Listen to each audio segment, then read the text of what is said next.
Well, good morning, everyone. On behalf of CH Training and Coaching, I am Lisa Goyette, and I am here with John Ball. We are both the co-founders of CH Training and Coaching, and over the past, 6 weeks or so, we have been interviewing men and women from different business sects to talk about what it means to have healthy organizations. And we're doing this all through a lens of social and emotional intelligence, which is where John and I predominantly live our lives.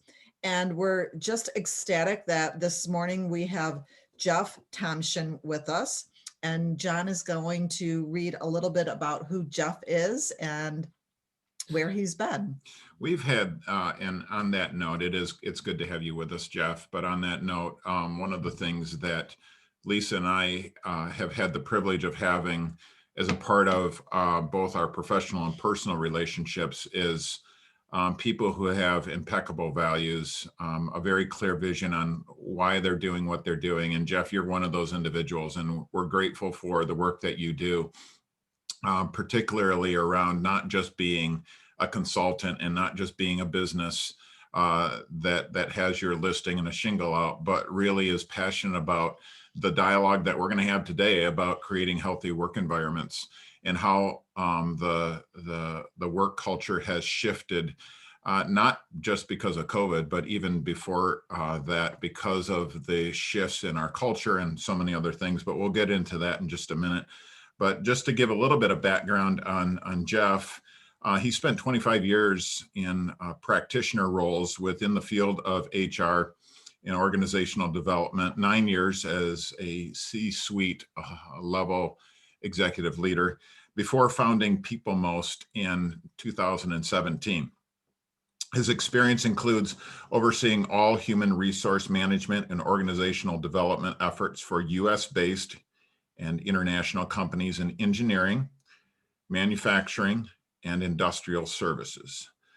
Jeff has been responsible for talent acquisition, retention, employee relations, training, development, compliance, safety, compensation, benefit design, and administration for diverse privately held businesses within a wide array of markets, including aerospace, defense, semiconductor, energy, automotive, security, and automated equipment robotics. That's a lot.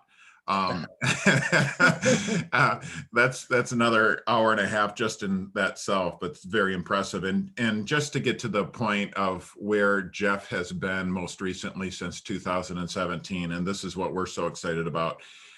He's the founder and the creator of PeopleMost and leads a business consulting practice which specializes in human resource strategies and solutions. As its president and chief executive officer, PeopleMost is a full spectrum HR service entity that completes project-based as well as retained service work for clients across a variety of industries. So is there anything that we missed, Jeff, that we No, I think that covers it. That covers it. Yeah, you have definitely an impressive bio, but most importantly, an impressive story. So thanks for the work that you have done, but also the vision of what you carry with leading us forward into PeopleMost or through PeopleMost. Thanks. One other thing I'd mention is that over the years, I've done a lot of volunteering within the HR field. So I'm a past president of the Detroit Society for HR Management and past director of the Michigan Council of SHRM. So over the past 20 plus years, I've developed such a deep network within the HR community. There's so many highly specialized positions within HR that when a company engages with PeopleMost, they're able to gain access to that deep network of specialists at a senior level to help them with whatever they may need. Well, and quite frankly, in all full transparency, you've been helpful in helping us to navigate the SHRM yes. world as well. And the network of chapters and councils and yes. committees. Yeah, absolutely. So thanks for that, Jeff. But we want to jump into the conversation for today as we talk about developing healthy, productive, engaging work environments, particularly through the realm of relationship management. So can you start just by, relationship management means one thing to John and I, but from your perspective, what does that mean to you? Well, relationship management can incorporate all different populations. So it can be a company's employees, it can be its prospective employees, it can be past employees, it can be vendors, it can be customers. All those pieces are very important for a company to be successful. They tend to spend most of their energy and resources in developing a customer base, which is important, but they forget all the other pieces that are necessary to be successful as a business. So what we help them do is make sure that they focus as much energy on their employee populations, both prospective, current, and past, to make sure that they're able to deliver for their customers on their promises. So can you give us some examples of what are some of the things that you would recommend an organization do to provide those connections? Sure, it's gotten especially interesting during COVID Mhm. because of communication is something that if you do a survey at any company, almost always the results are going to be there's not enough communication. No matter how much communication there is, people are going to say there's not enough. And so there's no way you can over communicate. So what I would advocate for employers to do is to find new and creative ways to engage with their people. And now we can take advantage of technology to do a lot of that.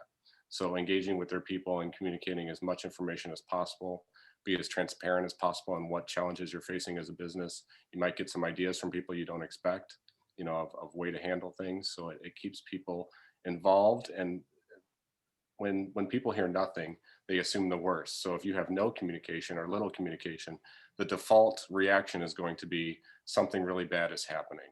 And so then you're going to get bad reactions to what's going on, even though it may be very positive. I really liked what you said about you can't over communicate. Mm. Not possible. Like one of those, Right. we've really seen just the polar opposites Yes. of companies doing it really well. Yeah. And we just had an HR director that we talked to a couple weeks ago, Jeff, that said that she was constantly asking herself, "Oh my gosh, am I communicating too much?" And so what you just said there, Yeah, and really, it's also gotten less formal. So I have clients and contacts in the industry that used to be they would create, say, a communication platform or a video that they would go to their marketing department and would get polished to a high level okay. before it ever got sent out. And now they've got the CEO doing just selfies and videos on his phone or her phone and sending it out to the company without any um, process through the marketing department, because it's just something they want to get out very quickly and get the message out there without having that formality that used to be the case prior to COVID. Which probably in and of itself helps, as we're talking about communication, of humanizing the work environment as well a little bit more. So in terms of, and I haven't really given that much thought until you mentioned that, but of really looking at how we just communicate from our own person-centered perspective in a very relational sense, and how that has shifted as well. And it also ties into building trust with the organization. So making sure that people like the true and the real. So don't mislead them or give them a sideshow that's not accurate. So making sure that you're building that trust with the organization, building engagement with everything that you do as a leader of a company. So it's kind of sounding like this is something that's kind of shaking out as a positive with COVID, that companies are realizing we need to do more communication. Do you think this is something that's going to be sustainable long term? Yeah, I think there's a lot of changes that are due to the COVID pandemic that are going to impact business for many years to come. And we'll be studying the pandemic and how its effects have resonated across industries. So one of the takeaways, I think, is that yes, we're going to have less formality with communications. We're going to have less formality with performance feedback. That's something that's been trending for years and really has gone super speed forward to say we're going to move away from the traditional performance management system that does a once a year review and a formal process and a formal document, and really engage with one-on-ones on a daily or weekly or monthly basis so that people constantly know where they are and where they stand and where they perform to goals. That's going to be a good takeaway from the pandemic. What other changes are you seeing that will be taking place as a result of the pandemic? And also, let's be inclusive of not just the pandemic centered conversation, but also in terms of what both of our organizations really were seeing before the pandemic, with the shift in a cultural framework and a mindset of that dynamic that was being fed by generational diversity, cultural diversity, and being a international business platform. Yeah, I think having empathy and working with perspectives of different people is more important now than ever. So understanding what drives behavior, what people are going through, the issues that they're facing within your team. So depression was a concern before the pandemic. So that's always been a historical issue. When you look at the most common drugs taken by employee populations, they're antidepressants.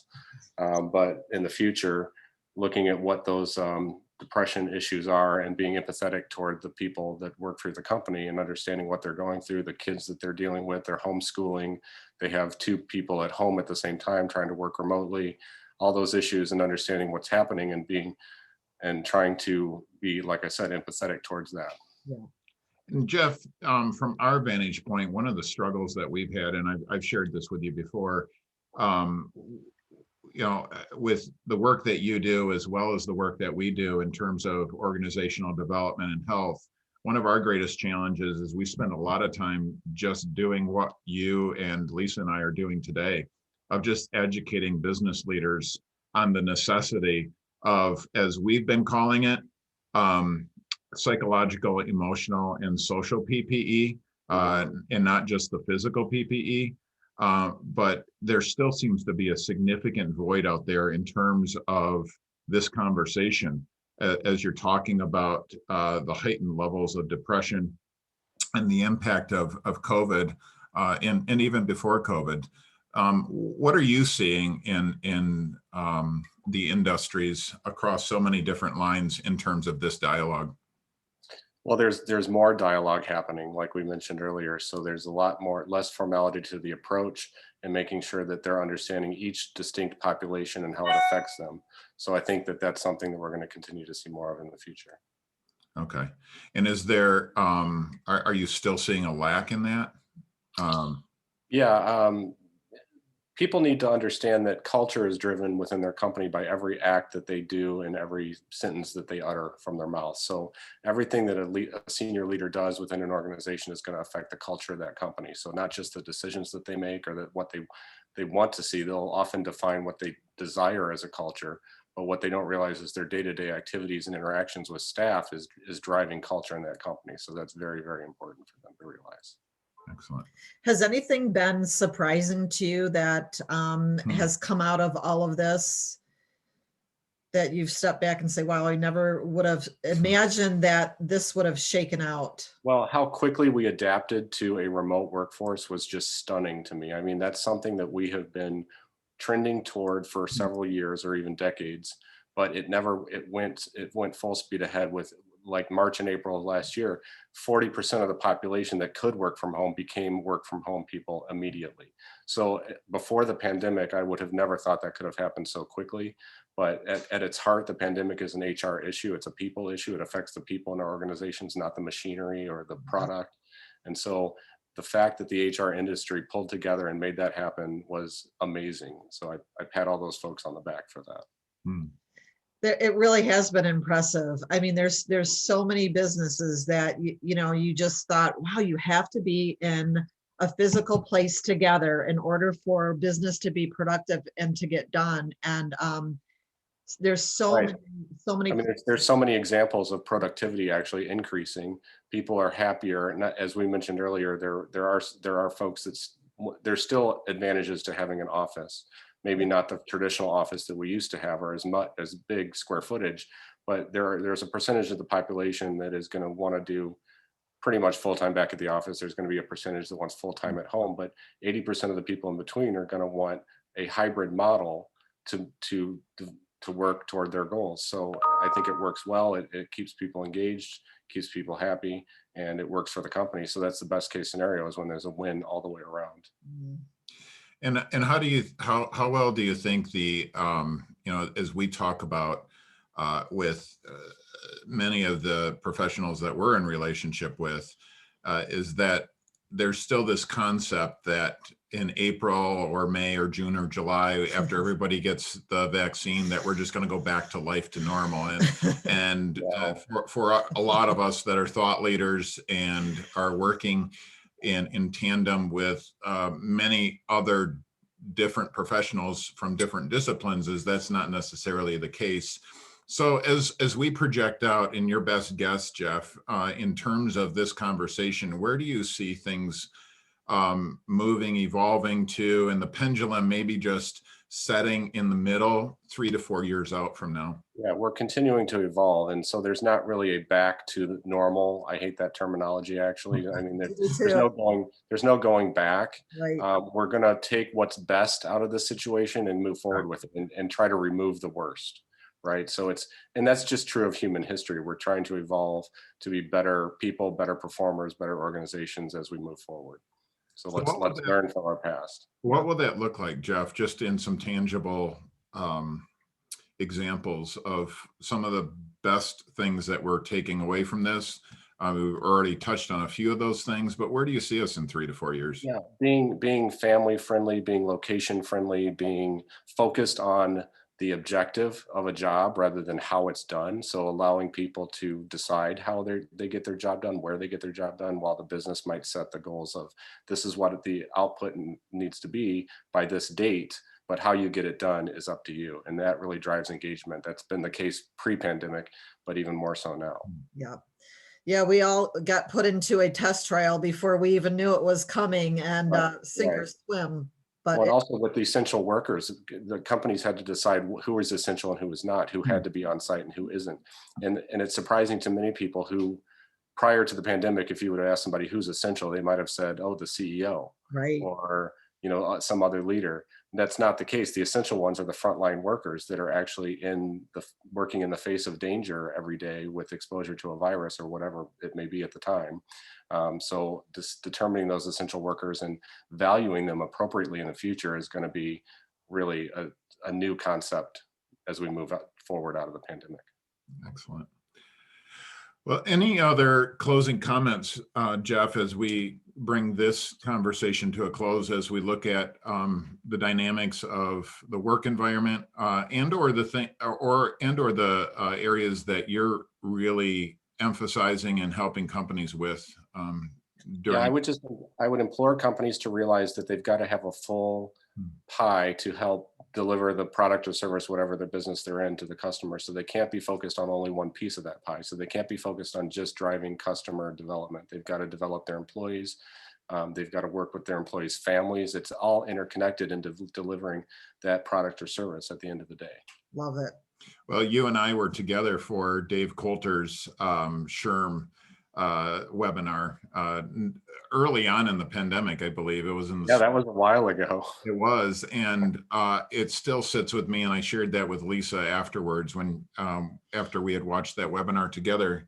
And Dave was asked the same question over and over: what's the best thing that we can do for our companies during this particular time to be sustainable? And he kept on saying, authentically care for your workforce, authentically care for your employees, be in relationship with them, know their struggles and their challenges, and address them very distinctly.